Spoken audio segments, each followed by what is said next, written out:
my people, how are you doing? Hope you're having a fantastic damn day. Obviously, you must be a Liverpool fan if you have clicked on this video, or you must be interested in starting a Liverpool career mode. So, I'm here to give you a few ideas and suggestions on how you can replicate the perfect Jurgen Klopp system and career mode with Liverpool.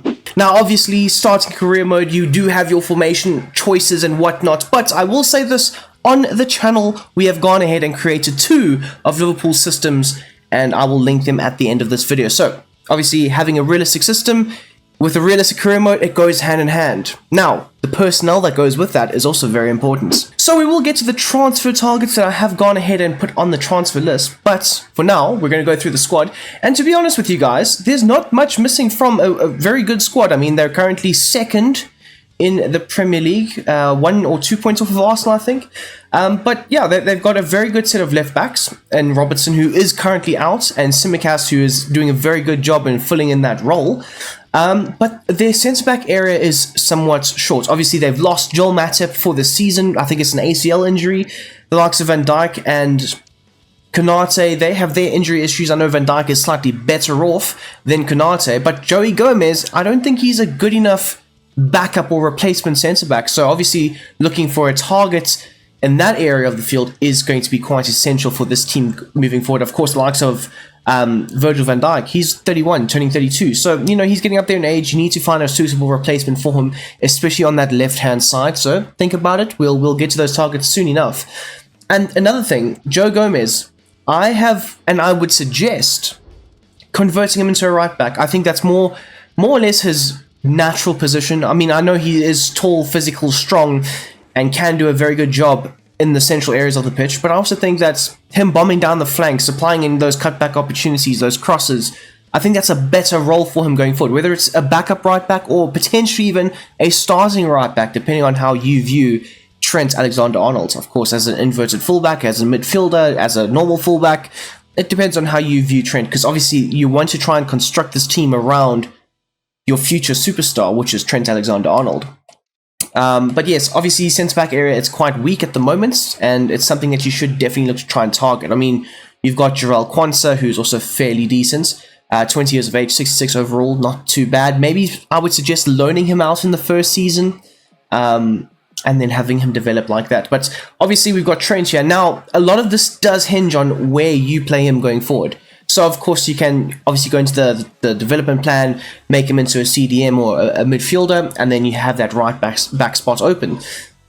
It does depend. Obviously, for this, I've left him as a right back. I think going forward as a right back, he's probably going to be a better option for your side.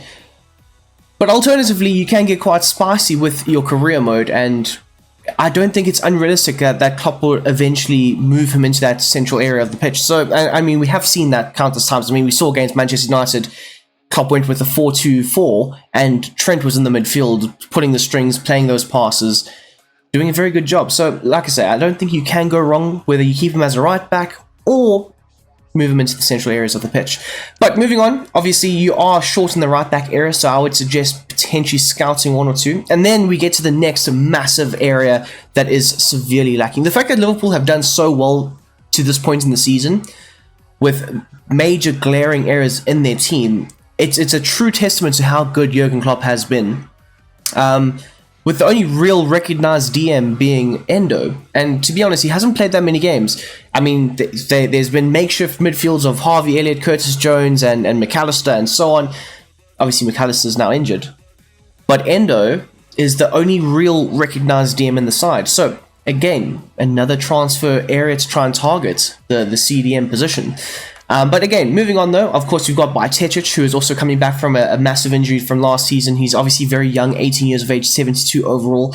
Doesn't have a real face though, which kind of does peeve me a little bit. And if I was a Liverpool fan, I'd be very mad that our young superstar in the making doesn't have a real face. But nonetheless, you could also potentially build a team around him and Trent as a double pivot. I don't know, it's your choice, really. And we have seen Jurgen Klopp use a double pivot system before, whether it was at Dortmund or in his earlier days at Liverpool. So it's not unrealistic to revert back to that and just obviously implement the style and the tactics into that system. And now we get to a very harsh reality check, but a 32-year-old Spaniard injury-prone player. Now, I think he is leaving. At the end of the season, I think Liverpool are just going to run his contract down and let him go for free, and he can go to wherever he would like. But obviously in FIFA, and we're trying to, recoup so much money, and it's actually not FIFA, it's EAFC. But we're trying to recoup money here, so I would suggest selling the likes of Thiago. It's very hard, it's very harsh, but it's a harsh reality check that I think a lot of Liverpool fans have somewhat accepted, that he'll come in for the remainder of the season, get game time here and there, and be gone at the end of it. So I don't see him extending any further on after the season. I think Klopp has decided to definitely rebuild with a younger branded version of that 2019 midfield, where it was a very workhorseman-like midfield. Then we got obviously McAllister, Curtis Jones, Gravenberch, new exciting signing. I think he could also be converted into a DM, by the way, just so you guys know the development plan. I haven't really set it for him in this career mode, but definitely I think you can. And to be honest with you, I don't think it'll take that. Oh my god, it will take 206 weeks. Wow, okay. But again, he's only 21 years of age, so it'll take, what, two seasons or so to convert him into that. And of course, if he is playing well, the good momentum and everything, it does speed up that process a lot. And I think Klopp does view him potentially as a double pivot type player, or maybe even a singular pivot player. A man who can man that midfield, hold the back line, protect the back line, and do a good job in collecting the ball off of it and progressing it forward. And then slightly higher up the field, though, Dominic Szoboszlai and Harvey Elliott both are set to attacking midfielders, which does irritate me because, yes, Jurgen Klopp does revert to a 4-2-3-1 system, but his natural systems consist of a 4-3-3, so it doesn't consist of attacking midfielders. So Szoboszlai and Elliott should definitely be converted to central midfielders, and that's just a key tip that I would suggest for you guys going forward, and a lot of you guys would naturally know this.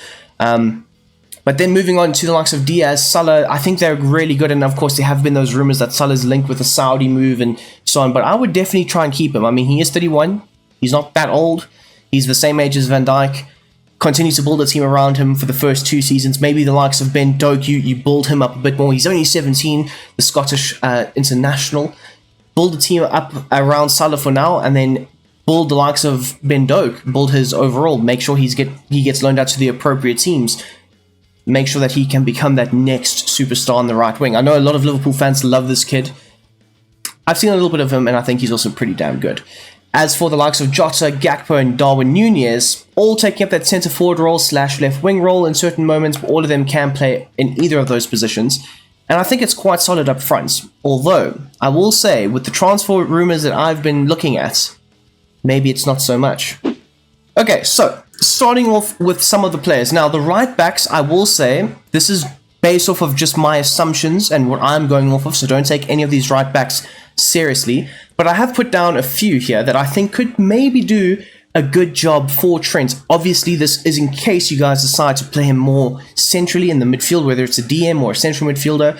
I would suggest you bring in the likes of either a Ricardo Pereira, a Kyle Walker-Peters, of course. But I also know that of late, especially with the new sporting director that Liverpool do have, they've been signing a lot of players from Germany in the Bundesliga. So, likes of Riddle, I didn't say Ridley, but Riddle Baku is a very, very good Jurgen Klopp type fullback that can bomb on, do a very good job in supplying crosses into the forward line, and just be a very good outlet in the attack in certain moments. So I think he would fit this team hand in glove, either as a Trent backup or either as a Trent replacement. Like I said, if you do move him into the midfield, I think he would be very good. And another player that I think has all those good qualities as well is this man right here, Dodo. Of course, most of these players do have real faces. Don't worry, I got you.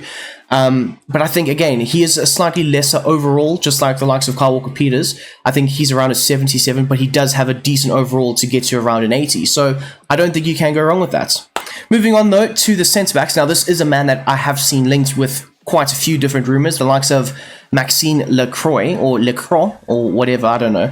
6'3", very strong, very, very quick, and something that Jurgen Klopp likes is a lot of pace in his teams, the ability to transition quite quickly into the attack or transition quite quickly into the defensive side of things. And I think, he would suit this team very well. Not the highest of overalls, I think it's around a 77, 78, but again, it's a very Liverpool type system and structure to try and sign these players when they're on the come up and then develop them into the global world superstars that we've come to know, the likes of Van Dijk and Mohamed Salah and so on. So I would say also a very, very good option. And of course, pairing the the Frenchman with your other Frenchman and Konate in the backline could be quite good.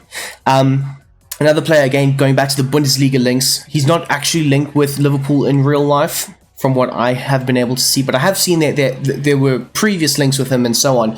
So you know what, I decided just throw him on the list. He could do a very good job. And then Hincapié, very, very good player. Plays for Bayer Leverkusen, of course. Bayer Leverkusen, a lot of their players are linked with all these massive teams all over the world.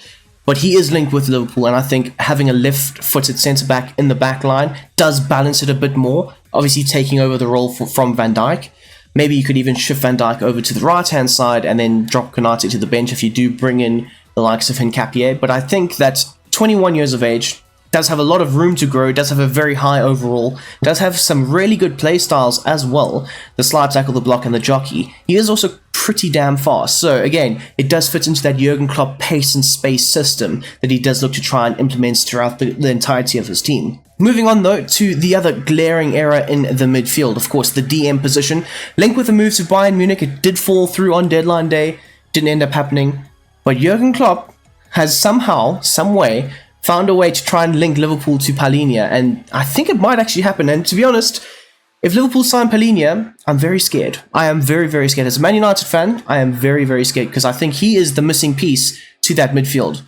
Of course, they've had a very mishy-matchy rotated midfield with Harvey Elliott and Curtis Jones playing as the DM in certain moments, and McAllister, who's not a natural DM, playing there, and he's done a very good job, I will say that. But imagine having a destroyer like Palhinha in front of the backline with legs that can make sure that he is protecting it at all times, making sure that he's doing a very good job in breaking up the opposition's offense, and I think this would be fantastic. Of course, he does have a good few sets of badges as well. The ability to play the long pass, very good for Liverpool. The back-to-front motion, slide tackle, of course, and of course the bruiser. Imagine pairing that up with Van Dijk and Hincapié or Van Dijk and Konate. It's a madness. And then this is a man that he's not really linked with Liverpool, but I think he would fit the Liverpool system very, very well. Maybe converting him into a central midfielder, having him as a bit more of a box-to-box player. I think that could help. Or alternatively, if you do like him more than Palhinha, of course, he is slightly younger, 25 years of age, does have a bit more to his game in terms of the offensive outlets. Playing him as the DM that can, more or less move around with Trent, I think that would also help quite a lot. But the likes of Douglas Luiz, like I say, he is linked with Arsenal, he's linked with a move back to Manchester City, could be a link with a move to Liverpool. So I don't think you can go wrong with either the likes of Palhinha or the likes of Douglas Luiz. And he said David Luiz. God damn, that's a throwback. Trying to sort out that midfield base is so important. Because like I said, you have Endo, you're busy using McAllister there. It doesn't really fit that well. Endo as the backup option, yes. Bringing in a starter, super important. And then finally, we've got two strikers here that are in fact linked with Liverpool. And it's so annoying because Liverpool are always linked with strikers. It's like, how do you not have enough? Do you not have the likes of Darwin Núñez, Gakpo, Jota, Salah, Diaz? You have all these amazing talents, but then you still want more. And to be honest, it might be the sign of a really good team. But the likes of Damian Pizarro, Chile-born, of course. Don't know much about him. I just saw that he was linked. Youngster, 6'1", so he is quite tall. 18 years of age. One for the future, maybe, but he is linked with Liverpool. So I would maybe suggest you sign him, along with the likes of a man who's been tearing it up in the Bundesliga this season, Maximilian Bierra, I don't know. But again, also very tall, strong, physical, 20 years of age, can play on the left or the right, just what Klopp likes, as well as down the middle. So he can definitely switch it up a bit more to try and fit as many strikers into the team as possible. I mean, we've seen Gakpo play in the midfield at times this season, which is very odd. But nonetheless, he does have some really good play styles or traits or whatever. He's got the quick step as well as rapid. So he is very quick off of his line, can beat the back line with those runs in behind. And again, fits the Jurgen Klopp system very well. Okay, now, obviously, Jurgen Klopp has done a very good job in implementing a successful scouting structure around the likes of Liverpool. So, in order to replicate that, I've gone with three places, essentially, because you only have 3 scouts. But 3 places that Liverpool have been scouting in real life. So one being England, of course, bringing in those Scouse-born players, filling the team with that good young talent, as well as Scotland and Wales. Now, Ben Woodburn from a few seasons ago was Welsh. The likes of Ben Doak this season is Scottish. So that they do have quite a few youngsters that are from Wales and Scotland, as well as Northern Ireland and the Republic of Ireland as well. So don't be afraid to send scouts there. But it's, again, this is just an idea of where you should be scouting. So I wouldn't say send scouts to Brazil because that's where they're scouting, because they're not. They're literally trying to keep it as close to England as possible by raking in as much young talent from the northern regions as they can. Now, of course, this wouldn't really be a realistic career mode if you didn't use your scouting system, and Liverpool are very, very good at doing so, might I say. So I've gone with 3 or 4 little options here that you can choose to replicate as well. So it's mainly the right back, centre back, as well as defensive midfielder. And then I've gone with one here that will more or less implement a youth type scout that will look to try and scrape up as much talent around the world as you can. And Liverpool have been very good at doing that. I mean, the signing of Harvey Elliott and Carvalho from Fulham, they were 16 and 17 or something like that when Liverpool signed them. So you are going to try and look to make those astute young player signings and then develop them even more into the superstars that we might see the likes of Harvey Elliott and Carvalho develop into. So again, it is a smart, astute, money-saving way to, like, you know, get the Liverpool team's future in the right direction, right? But for the 3 positions, essentially, it's like I mentioned when we were going through the team, it's the centre-back, the right-back, as well as the defensive midfielder that you are really looking to try and target. And if we have a look at the instructions, obviously I've gone with a minimum age of 20 and a maximum age of 28. That's more or less the age bracket that Liverpool try and, you know, find players in. First team quality, of course, you are looking to either replace Trent or maybe even find a good quality backup for him if you do decide to continue with him as that right back. Of course, you also have the likes of Joe Gomez, so it's not the massive issue that it might be for some, but it might be a massive issue for others. I don't know. Depends on how you view Trent. Like for me personally, like I said earlier, right back is probably the best position going forward for him. And then obviously we've got the centre back and the defensive midfielder. Again, I'll just show you guys the instructions I've set. For the centre back, you are looking to eventually replace Van Dijk, so you're looking for the top quality that might be available and able to join Liverpool. So I've gone with first team quality, world-class prospect, as well as world-class in general. And again, the age bracket of 20 to 28. And again, the tactical fit, you can say gegenpressing, needs to be like know how to do that, but I think it more or less hinders the scouting. So rather not put that in. If he does have it, he does have it. If he doesn't, well, so be it. But again, I think it more or less hinders the scouting departments a bit more.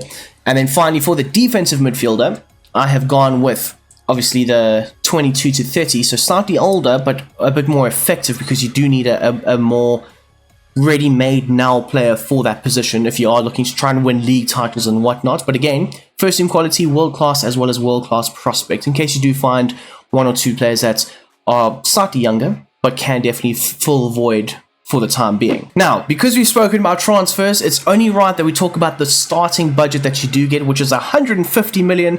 And we do know that Liverpool sneakily do have quite a lot of money. I mean, they threw out 110 million for Caicedo. And that just goes to show that they were looking for a DM in the summer. And I mean, Jurgen Klopp's also mentioned quite a few times about the DM position and whatnot. But you do have around 150 million to spend. I would say spend it wisely, bring in your centre back, bring in your DM, definitely bring in your DM, and maybe look to bring in a right back. I don't know, but it's your choice, obviously. And finally, guys, to end it off, obviously, we're going to talk about the tactical vision. Now, I will suggest going with gegenpressing. It does replicate a realistic Klopp side of what they're trying to implement throughout the course of their game.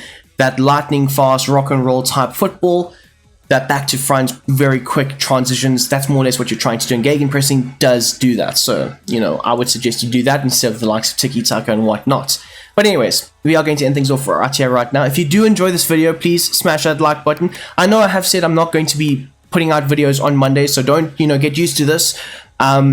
But I just thought it's a Madness Monday. Let me throw it out, and I hope you guys do enjoy it. So please hit that like button, hit the subscribe button if you are new, and I hope to see you guys back here soon.